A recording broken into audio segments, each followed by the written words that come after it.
Good morning and welcome to the Media Speaks Live Sunday morning news show. I am D. Lake for Prez, joined by Sam IB DeGangi, Sam of the Correct Views, and the band Passing Time, Samuel.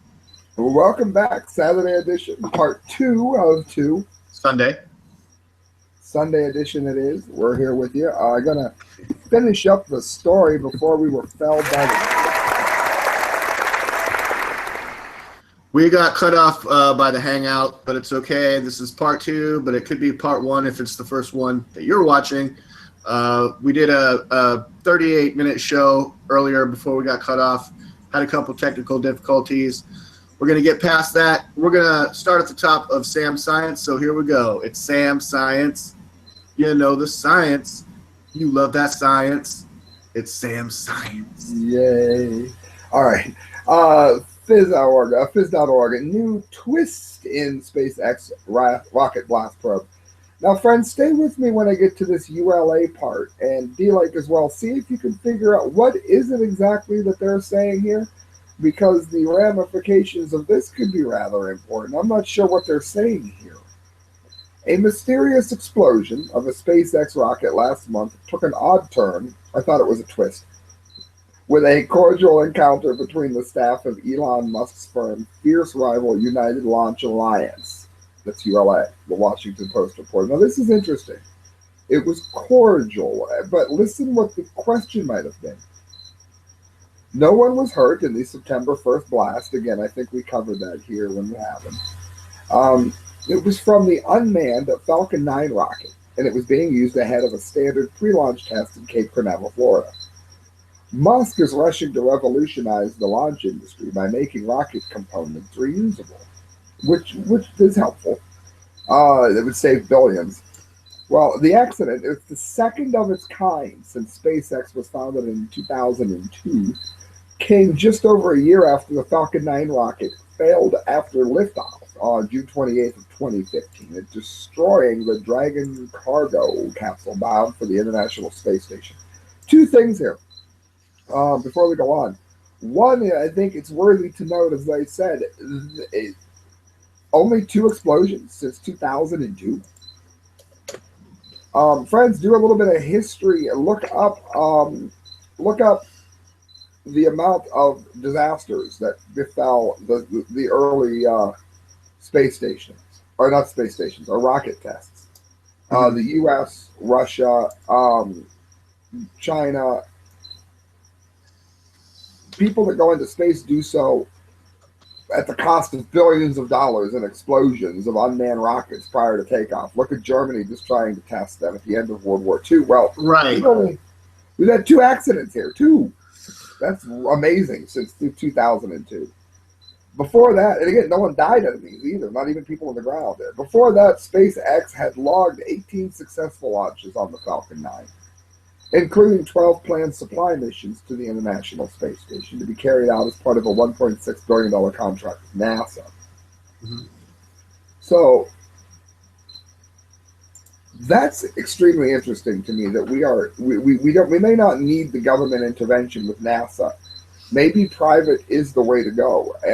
But again, among the private sector, it looks as though there could be sabotage there as well. Exactly what do they mean by this? Sam, it looks like it.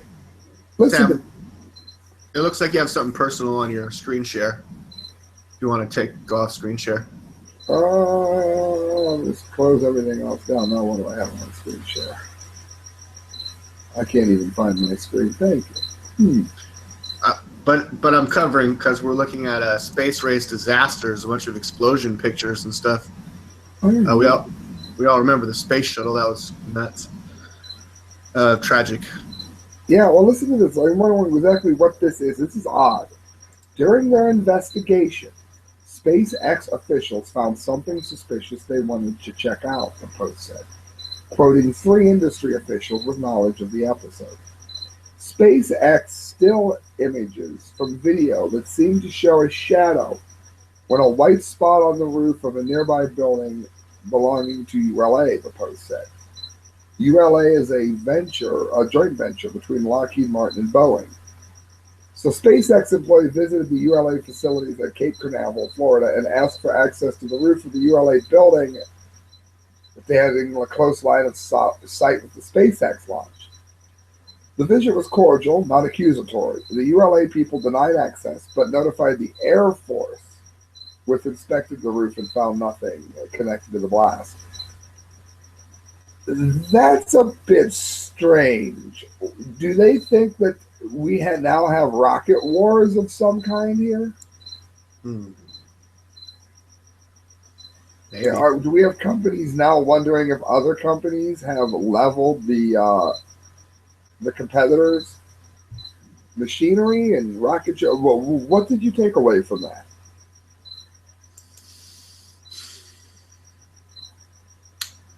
That we need to get these rockets and satellites up into space without disasters. Is it corporate? No. I mean, are you saying it's corporate espionage or something? That's what it looks like they're saying to me here. They saw a white flash from the roof of the neighboring building that has a neighboring area that just happens to be also involved in the space raid. It's Lockheed Martin and Boeing. We all know how honest they can be. We have a shadow coming up from a roof. The competing company is not allowed access to the roof, and the Air Force comes and says, "No, don't worry, everything is fine." Does it seem like there's more to that story to you? That there's a whole bunch of things we're not being told there. Well, that's the definition of a cover-up, isn't it? And this is nowhere. I mean, this is. I couldn't wait to bring this on air today. That's why I wanted to go live again. This is insane. I mean, if you think about what this actually means, this is really bad. We'll spell it out then. It looks like one company is accusing another company of shooting its rocket out of the sky. They kept saying it wasn't accusatory. There's no other way to read this. It's SpaceX saying we saw a white stream coming up from a ULA building towards our rocket, and our rocket blew up. We're not allowed access to your roof. We're not saying you did anything. Of course they're not. Yeah, that all sounds a little shady, huh? I'd like to keep an eye on that. I think that's something worth keeping an eye on. That's alarming. Rocket wars. If we're seeing this kind of thing before, both of the newer companies even have their feet deep into space, I'm not happy. Right. You just reminded me of something, though, because you said rocket wars. Are you familiar with the robot wars and the proposed battle between Japanese super robot and U.S. super robot? Sam, are you familiar with that? No, I'd like to. It was announced, and then I think it was called off, and then I think it was called back on. Giant Robot Duel is back on, according. Why would they cancel it? I like the little robot duel. Why can't we have a big robot duel? Well, it's a giant robot duel, exactly. It's back on as the U.S. will face Japan in ultimate battle, and this is from just last month, September 15th. So not that long ago. Japan is diligently trying to make robots that don't exist yet in order just to clean up Fukushima. We don't even have the science to do that yet. Okay, Giant Robot Duel is back on as the U.S. face Japan in ultimate battle to the death. The two countries will go head-to-head with their gigantic creations in a bid to be crowned the champion. And do you want to just take a quick look at some giant robots battling? Or Good luck trying to go against Japan. Yeah, I'm ready. Okay. There's been a lot of talk about the U.S. taking on Japan in a giant robot war to end all wars. And I'm trying to talk to the commercial here. And the fight is finally on as the trailer for Season 1 of the Megabot series has been dropped and promises a last man standing battle. Team USA may have made some important upgrades to their Megabot called MK2, which stands an enormous 15 feet tall.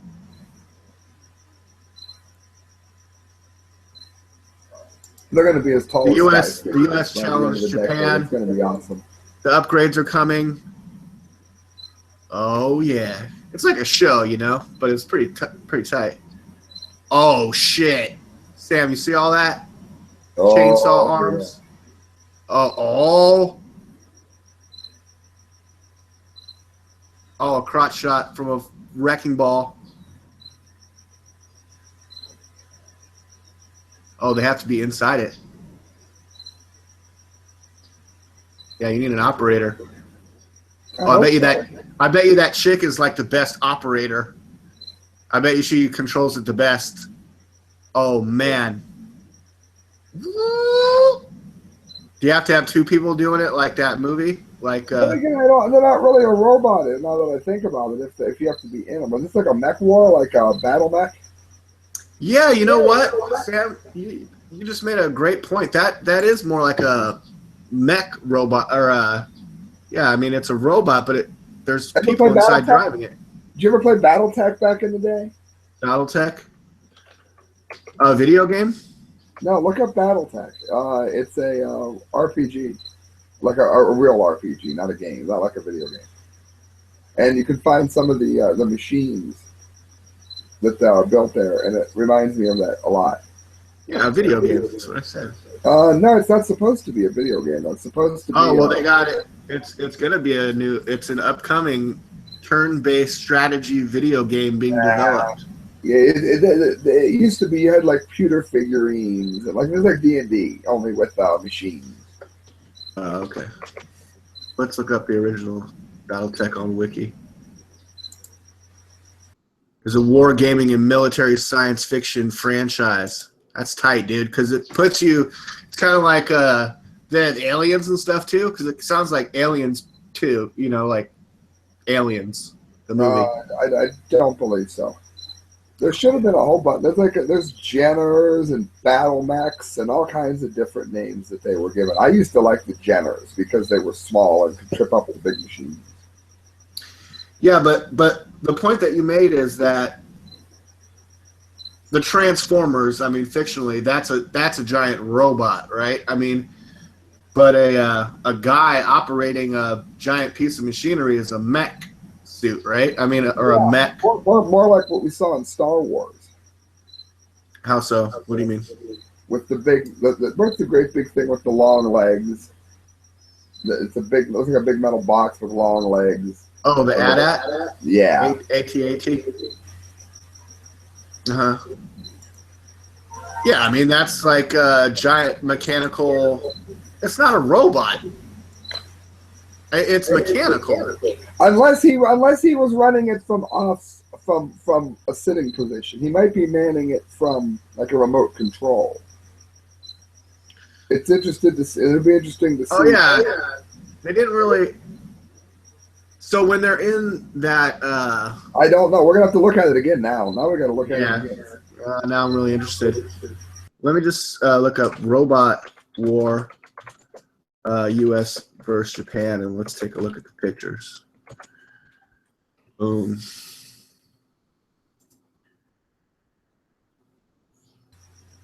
Yeah, I think they're operating it remotely, but because maybe they're just in a simulation of that. Very cool. Oh wait, I see a guy in there.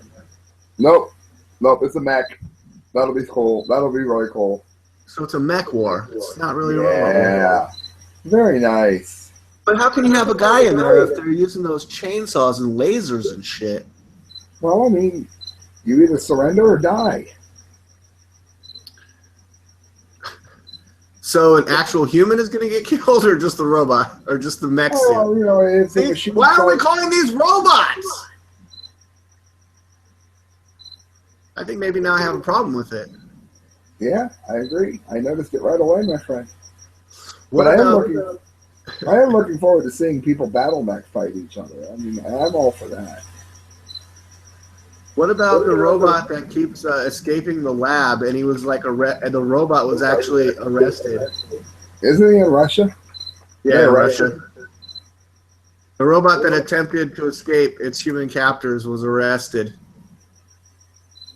at a political rally because, like, a politician bought the robot to try to like influence votes and stuff. So it was going around, and people are like, "I'm kind of bothered by this robot." And he's already gone. This is it the same model? Is it the same one, or are there a bunch of these? But this robot has already gone rogue twice and got arrested this week. We've covered this before, Sam. The first time it escaped, it ran out of battery juice in the middle of the street. How did it get out? It just straight up left the lab. The second time, then there was a video where it's like, how did I not notice a robot walking out the door? it was like somebody left the gate open or something. Like, but they have like a hidden cam or like, you know, a security cam that just shows the robot like cruising out the empty room. He just left. And then he was actually doing his robot job when he got arrested.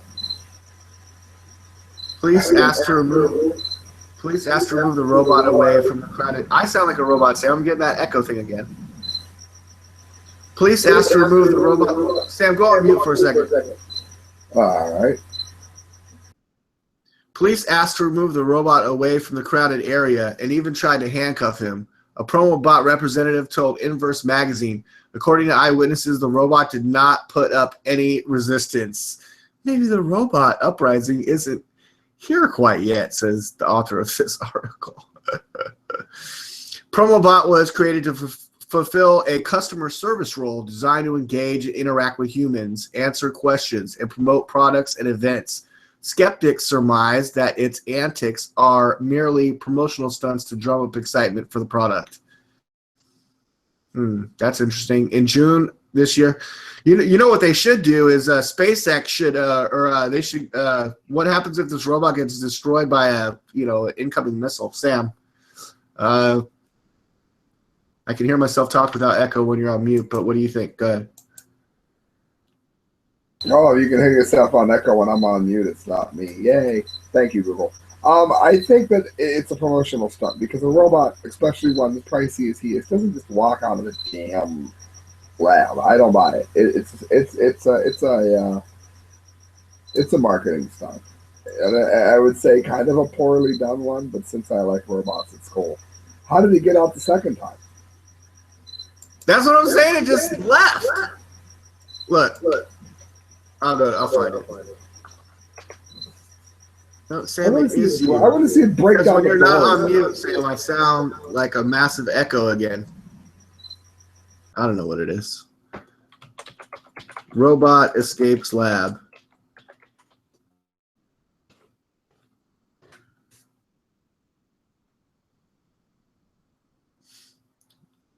He escapes the laboratory. That's the first time that he was found in the middle of the street. It's got to be planned. If he keeps getting out, they don't just let the door open.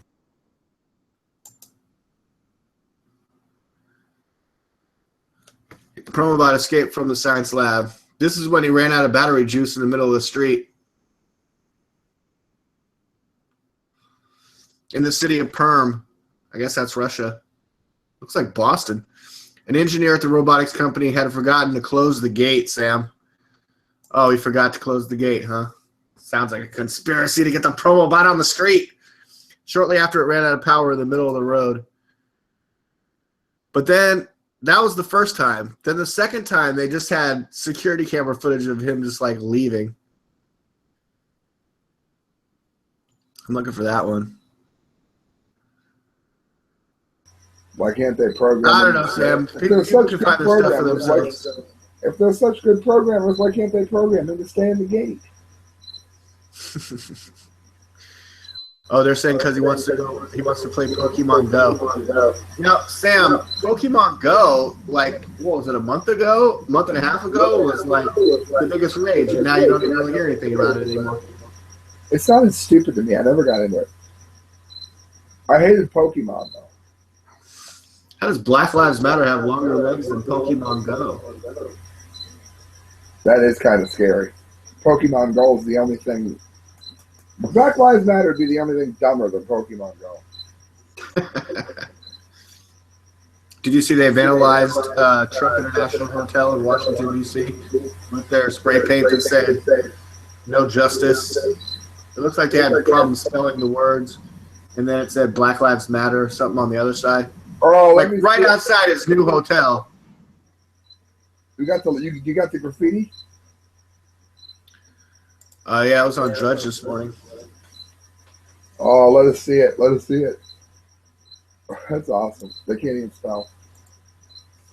I think they maybe spelled justice right, but like they had to go back and put the U in like later. They're like, oh yeah, peace, and then Black Lives Matter right here. Then people came in and covered it up with boards. But the board's already right there, so they probably covered it right away. But then they're like, oh, we want the media to take pictures. Now, oh my God. Well, that might be for property damage and insurance too. I know, but you know what I just thought of? Fucking all those like gay people that do stuff to themselves and then blame it on like hate monger or like racist. Or like the girl that wrote like nigger on her head, but she did it in the mirror so it was backwards. So it came out that it was like a false flag. What if this is a Trump false flag? I doubt it. I mean, it's poorly done, so it looks like something that Black Lives Matter would do. There's really not a lot of it. Oh yeah, that's how they do it on purpose. There's not a lot of it. Looks like it. That's a movement that thinks they have a cause and they don't. They see racism where there isn't any, and they stick up for thugs in the lowest form of human activity imaginable. Dreadful, dreadful group. And again, let's remember, we all know why Black Lives Matter was not at Louisiana, because you cannot loot nor burn down a house that's underwater. Well, Black Lives Matter is in my neighborhood this week, and because there was a police shooting of an unarmed black man. It turned out what he had in his pocket that he pulled out and held in a shooting stance, like whether he was deranged or apparently he was upset because someone close to him had just recently died.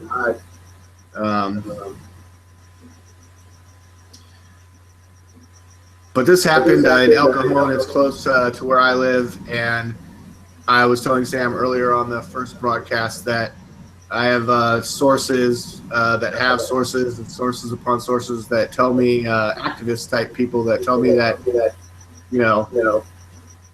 BLM is on the move. When something happens, they go to that area. Yeah, until it comes time to help, until it comes time to actually do something like Louisiana where they were needed. Then they were nowhere to be found. They're the most useless organization, protest group that I've ever seen in my life. Well, their job, that's the problem, is their job is to, when something pops off, for them to get there immediately. And to be utterly useless, full of half facts. They are just a despicable organization. It was reported that they came into town, were staying at local hotels that were reportedly full, and some of them had vests and gas masks. Wow. Sam, let's do some entertainment real quick, because when I talk, it's fucking. I have like a Donald Trump microphone. It's totally echoing. It's all wrong. Well, I was going to get to one of the things I really wanted to mention was, if you're in the Ohio area, no matter where you are in Ohio, it's going to be worth the drive. The Legend of Bear Creek. I have found them this season, and our haunted house is really good. There are a large number of people that do not make it through all sections. We have had one panic attack. We've had one person yesterday, a grown adult, ran so quickly away from one of the monsters in the woods that he took over a small tree, got up out of the mud, and kept on running. He wasn't even on the trail. The Legend of Bear Creek is a really spooky haunted house. They don't grab you there, unfortunately, because I thought that would have been fun. But we live in a sue-happy society. They don't grab you, but they do everything else, and it is a death-defying experience. Make sure whatever you do, you go to the Legend of Bear Creek if you're in Canton, Ohio. Or anywhere Legend of Bear Creek Haunted House in Canton, Ohio. Yes, indeed. And you're going there, or you're working there, or what is it? I'm working there this season. I took it on most weekends. My band has a show on like the 29th, Halloween, a couple other shows. But when I'm available, I'm doing that for the season because it is. I mean, it is. Wait, really what is your part there? Your role is playing spooky music? They're working on getting the inverter set on the truck for that to happen. I'll be playing some really eerie music through the woods. I'm also the storyteller. I'm the butler that was at the original house, and the story goes on through the woods and from house to house. They're set up really nicely there, and they take you in a tractor on a. You're the storyteller. Yeah, when you first arrive, I lay out the Legend of Bear Creek, take you to the first house where I was a butler for many years, and where they had it's where the story, the Legend of Bear Creek, according to the. Well, give it to me like you're the butler and stuff. Like, how are you gonna do it? Oh well, it would take a very long time, but I can give you the story. Just give me the Cliff Notes. Come on. All right. Well, I'm not gonna. It's gonna be a lot of because I have to talk over an engine when I do it live, so it's going to be a bit much. But so you've come for the Legend of Bear Creek. You've come to see where the prison once stood. And it goes on very, very loud, but it's kind of a long story. But basically, there was a prison that was in the area, and what the prison did was they decided the best thing that you could do would be to weaponize the animals, because if you can weaponize the animals, then the people don't have to fight. So they brought in sparrows and chipmunks, and harmless animals, gave them this serum, and they went insane. Started killing the prisoners, trying to kill the prisoners, trying to kill each other. Who wrote all this? Pecking eyes out of skulls. It's all true. No, but who wrote all this? Is this your? It's all absolute fact. It's all absolute fact. Birds swooped out of the skies, ate eyes out of eye sockets. So when the government shut the prison down, they built the campground there, and I was the butler at the old house for many years. And I take you through the house and show you what was done inside of it. You go through the cemetery where the bodies were buried to hide it. You go through the woods with the poison gas and the witch. And I don't mean like PC witches like Hillary Clinton. Real witches. There's chainsaws chasing you. You get electrocuted oftentimes on the train. You get left in a clown house, a maintenance room.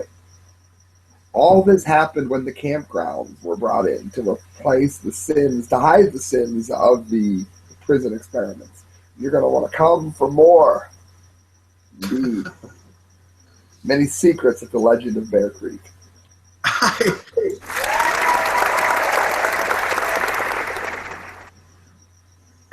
Are you part of a big production for this, or?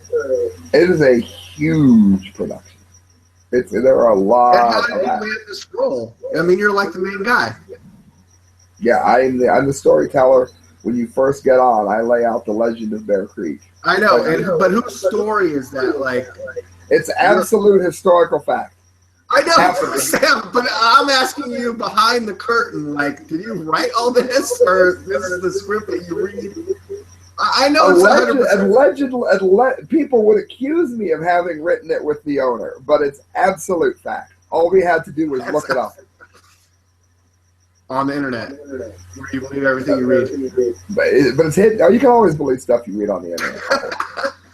Well, speaking of prison experiments, that's a great segue because my entertainment news is Luke Cage on Netflix. He's a Marvel comic book superhero. Thank you, Sam. I don't know how it's going to affect the overall broadcast, but now I don't have to shout over my own echo.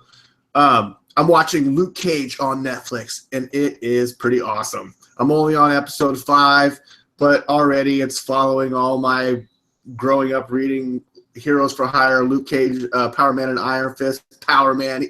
Pops calls him Power Man. I'm like, the first 8 minutes, I'm like, oh, this show is tight. And then he had like,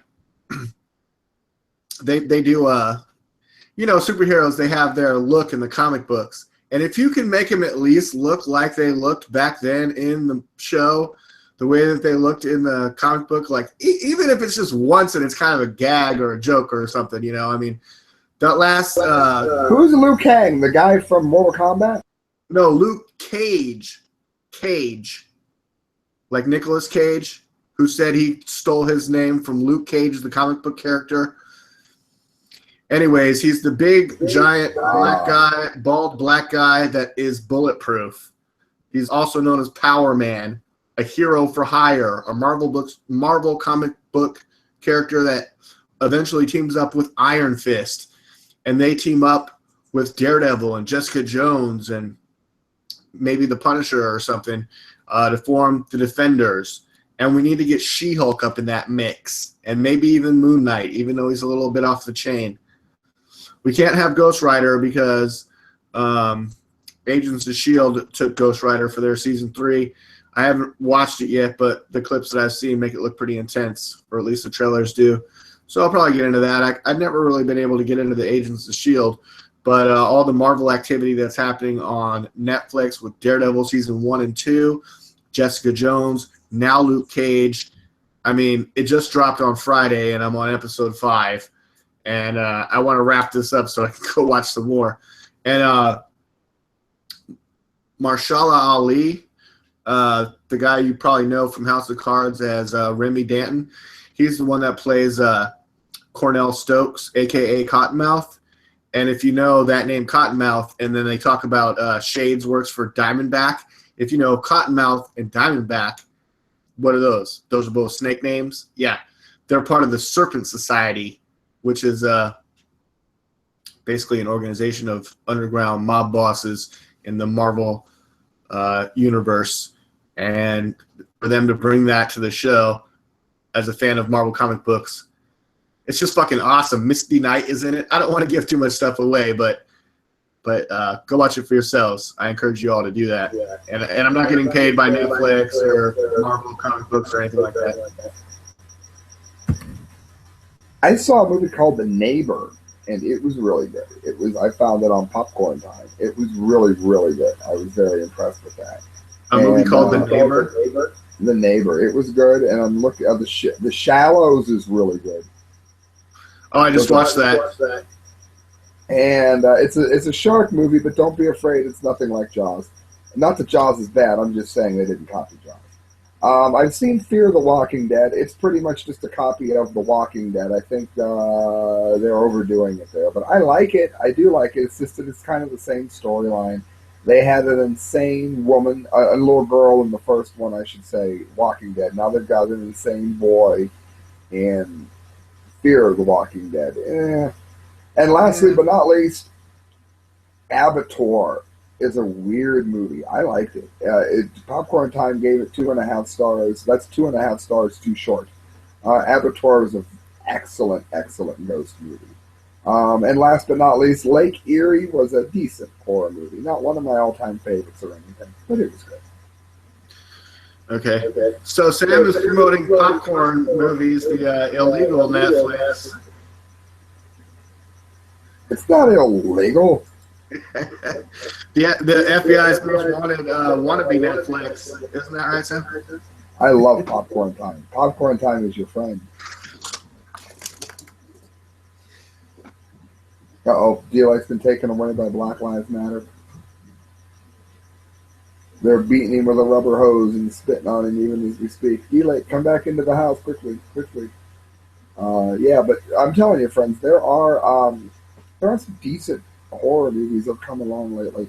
And the reason I like to mention that is because it's harder to write, I think, comedy and horror than anything else. Drama, the tear-jerkers, all that stuff's pretty easy. But it's harder when you're dealing with horror because you're dealing with so many different phobias and fears that people have. You have to sort of rope them into the one that you're trying to get them to be afraid of, even if they don't have a proclivity towards it. And so, yeah, definitely worth saying. And comedies, I mean, all you got to do is watch half the comedies that come out today to realize that they suck. So comedy can be a difficult one as well. Not for you, Sammy. He's always funny. All right, great. Everyone, thank you for joining us for part 2. Please go back and watch part 1. Great shows that we did today on The Media Speaks Live. I'm D-Like for Prez, Sam Ibita Ganji. Find us next Sunday for a much better show. Hopefully we can do it in just one show. Next week, Sam. What do you think? Not with Google. They'd never let us stay suck. They do. Donate to our show. We'll try a different interface next week. Pour juice on your chin.